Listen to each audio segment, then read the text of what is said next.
Diary 2.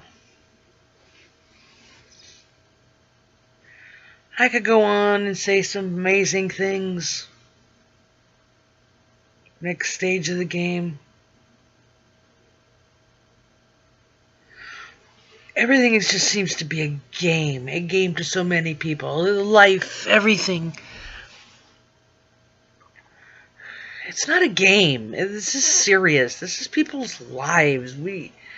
There's actual, whether you believe us or not, there is actual beings going around. And now apparently the rumor is they're getting people to write. They want people to just write. The council of beings. They want evidence, the justice. They won't stop. They want everyone to do it. And it goes to a sense of personal liberties. So many people, do I have to? Do I want to? I'm compelled to do this. I'm compelled to do this. Like I was compelled to do it. I still am. I now cannot stop. It's to the point where I'm just going to keep writing this ridiculous story. I say that. Some say it's awesome. Some say I'm a very good writer. I believe to some degree. I'll be honest. I haven't the foggiest idea.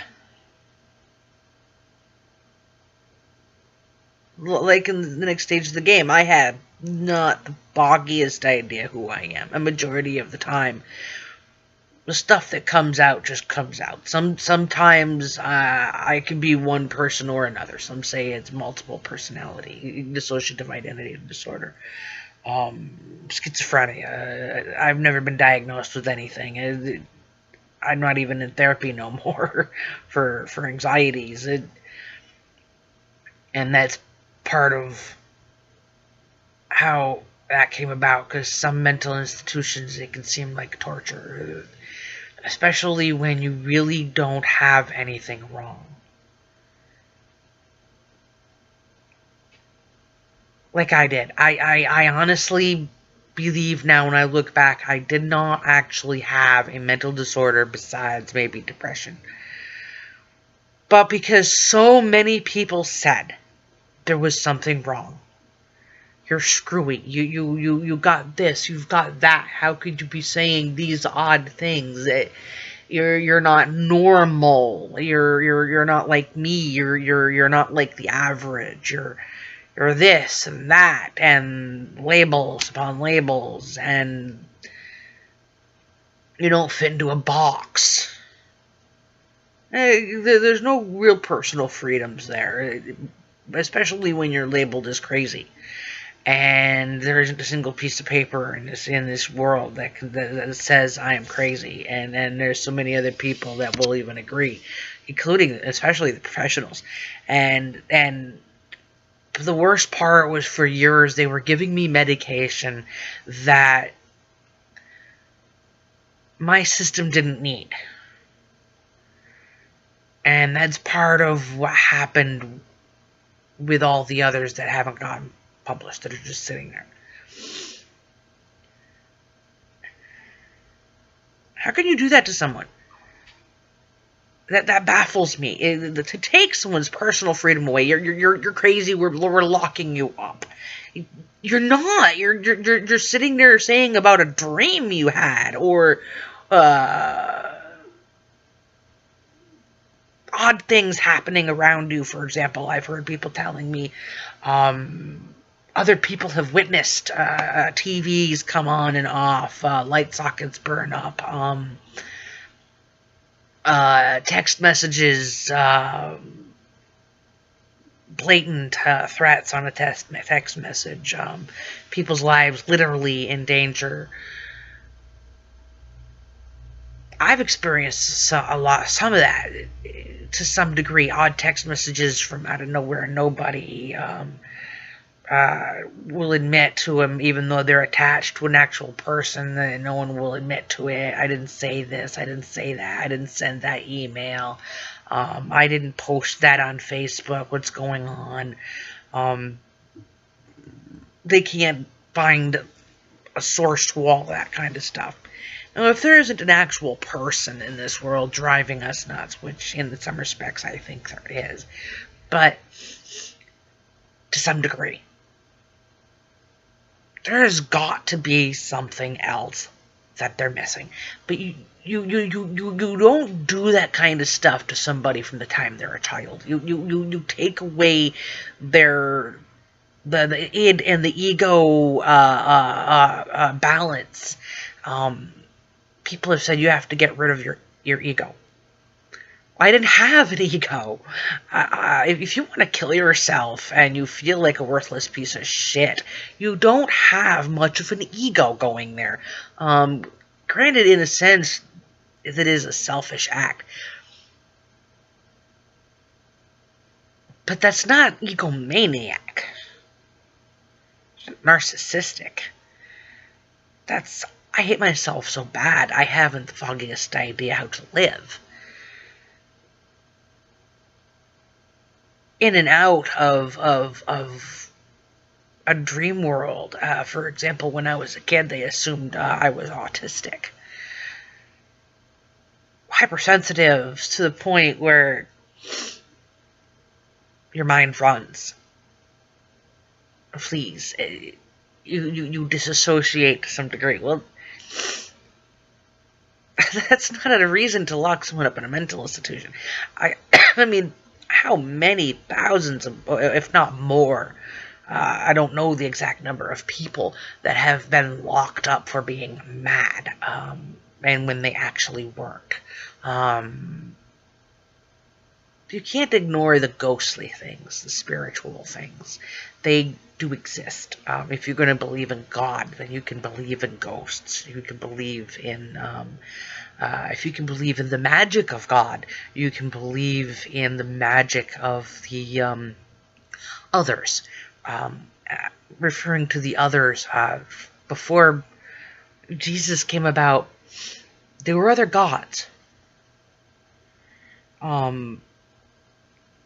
Legend is they were his children. At some point, my guess would be that he decided to kill off his own children because they got completely bonkers, and started destroying egomaniac kind of rules. They weren't sticking to anything decent, and stuff like that.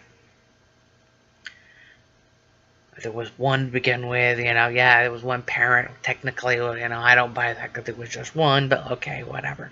One set, what happened to the mom, she do die in childbirth, she gave birth to a whole shitload first, and they died. That's ridiculous. Now I, after all this writing and all this research and all this realm jumping, dream jumping, going back and forth, I'm still lost with, I haven't the foggiest idea. People come to me for answers, and I can't give much. It is, even in the other realms, I'm not much more than a beast level. A child to them. But, in a sense, that is how, for example, Jesus was saying to be the magic, his magic, come to him as a child, innocent. That is how the magic works. Innocent, think, do,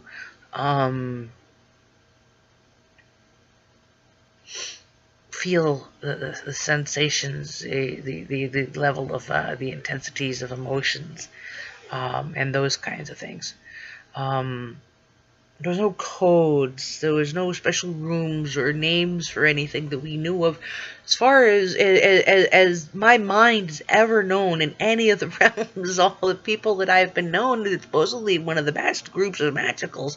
That from others of what I've been saying, they're absolutely amazing. How do they do this? How do they do that? How do they know? We don't know. We don't know. We're wandering through the woods, completely insane, as far as the rest of the world know. Bring us into a house and trying to put us into a normal situation in that realm. We're all completely mad.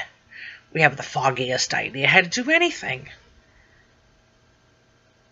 But yet we know just about everything there is to know about stargates and portals, and we don't know interpersonal relationships or how to be not antisocial. um, but we sure do know the stuff they seek. I wasn't given full names. Names had to be changed. That's how the characters' names came about. I had to guess. Z, a character with a symbol of Z. What is that supposed to mean? A character with a symbol of a J. Do you know how many J names there are? I mean, let's seriously face it. You know, the first name that popped out of my mind with Z was Zachary, you know, and then there was Zeus. But, you know, it couldn't be Zeus, someone says, because some of the things I was describing, well, it sounded like some of the stuff Zeus was known to do. They're saying, well, he was bad, he did this, he did that. Well, and you know what? Some of these characters and beings you're telling me about, they were nice to me, okay? Some of them were trying to save my life. I mean, they took me out of a situation in that realm that was horrible. And it extends into this life, whether people want to admit to it or not. It doesn't matter, because a lot of those people are now dead. You know, abuse of all kinds.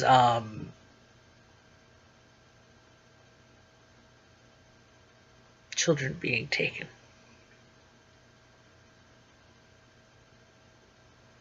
Question when has come up as to my personal life as to whether I was born with parents that I was said to have been born with, because they were just odd questions.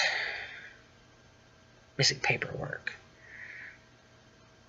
intrigue, and all these kinds of things that come up. I've known one type of criminal after another, for example, kind of person. They're very sweet and kind people to some degree, yet at the same time, they're not. I've been asked recently, how do you meet these type of people? I don't know, okay? I'm a magnet. I'm lucky like that, I guess. And as my writing goes, when these beings want us to write, they're not going to get a complete answer on that what's going on, unless they come across the right person, I think, is what they're looking for. Who knows exactly what to write, about technical kind of stuff. I think that's what they're really looking for. Other than that, someone like me, you're gonna get an imaginative story that's based in hell. And some people have given me crap for that. Well, your stuff is too dark for me. You know, you're talking about angels, and it's not all lovey-dovey and beautiful and golden gates kind of absolute perfectness. Well, that isn't life, folks. That isn't life. That isn't realistic. That isn't what happened. 3/4 of all angels totally up and disappeared, to the point where there is literally not one winged angel. Now, if those beings were real, what happened to them? They're dead. Those bodies are gone, okay? We're talking either that or they're in a realm that they can't get to us. Someone, somewhere, had to have been a mass murderer if they were real. Because there was a whole mess of them. Granted, some were said to have been spread across the universe. But let's face it. How many lives could have been destroyed by that if that was real?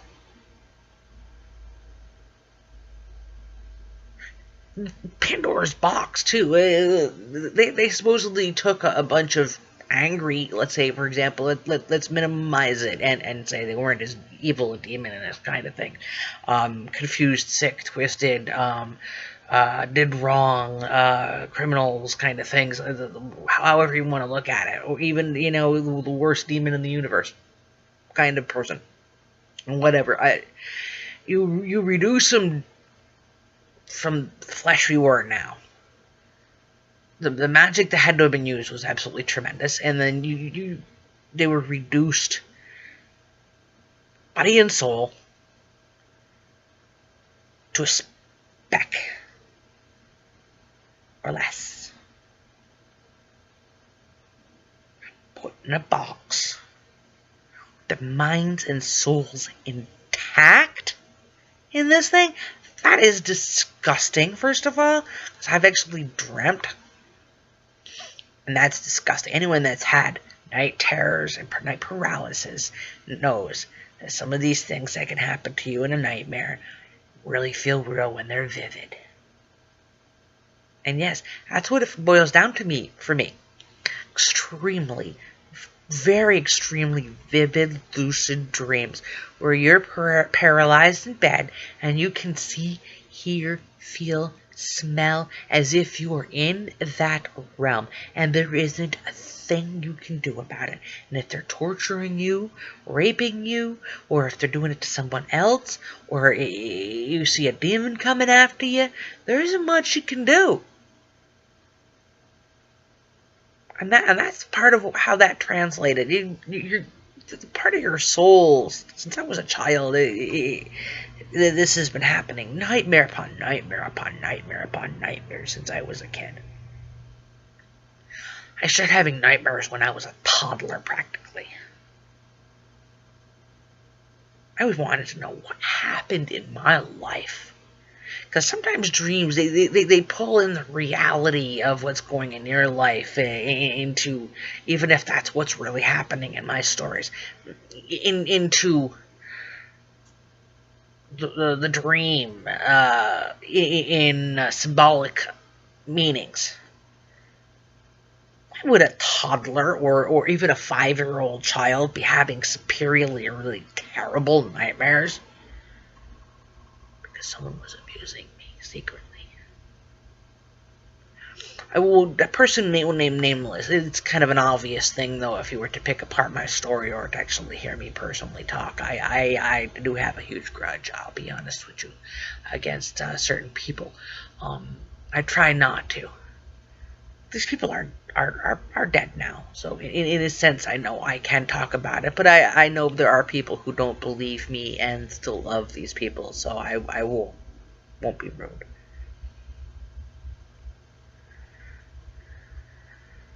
But it does translate. And if I, for example, really do travel realms, it translates with me. My illusions, my nightmares, whatever you want to call them, even if it's, like a lot of people have put a lot of pressure on me to like the light workers, to just plain unconditionally love myself and let it go, let it go, let it go, let it go, like that movie, let it go, let it go. Well, it's all well and beautiful, but the reality is it's not going to exactly happen like that. First of all, you have to find the reason. You have to find the thorn, the splinter that's in there. You've got to pull it out. You've got to find it. Maybe that's why they want people to write. I know that's why I was writing. And that's basically what's in there. I haven't the foggiest idea. And we escape to some degree, yes, and I pull out to the wild. Even enslaved, there's always a sense of freedom, the need to fight back, the need to not take so much crap, There always was with me. It was high, very thick, strong sense of self-independence. I know you couldn't somehow deep down treat me like this. I knew deep down I was innocent. I knew deep down I wasn't crazy, but I was still in a mental institution being told I was. Being given medication that nearly poisoned and killed me. Because I was... My abusers didn't want me to say something. She's crazy. We're not abusing her. She's crazy. That's part of what I wanted people to know. Because those questions have come up. Why do you write so much about this? I wanted justice. I wanted someone to reach out to me. They say, well, you gotta love yourself. Well, if you never knew love, how the fuck are you gonna know how to love? You were never taught love as a child. You've never seen it. Hardly ever even so much as seen a single real act of love. Except for here and there, trace amounts here and there by a couple of random people. And the only ones that really truly ever loved me was in my imagination. Well, it's not going to be that easy, folks. None of it. And I know I have heard a lot of other people say they fully agree. They've been there. They know I've been there and done that. The review I got, one friend was just going off about how wonderful, touching, you get it. I hear that a lot. I don't know how I get it. I don't know how I'm just simply saying what I do, who I am, and apparently that's enough for a lot of people.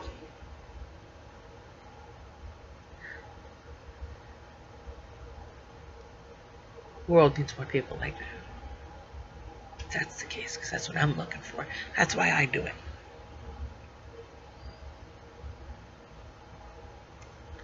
Check out the book.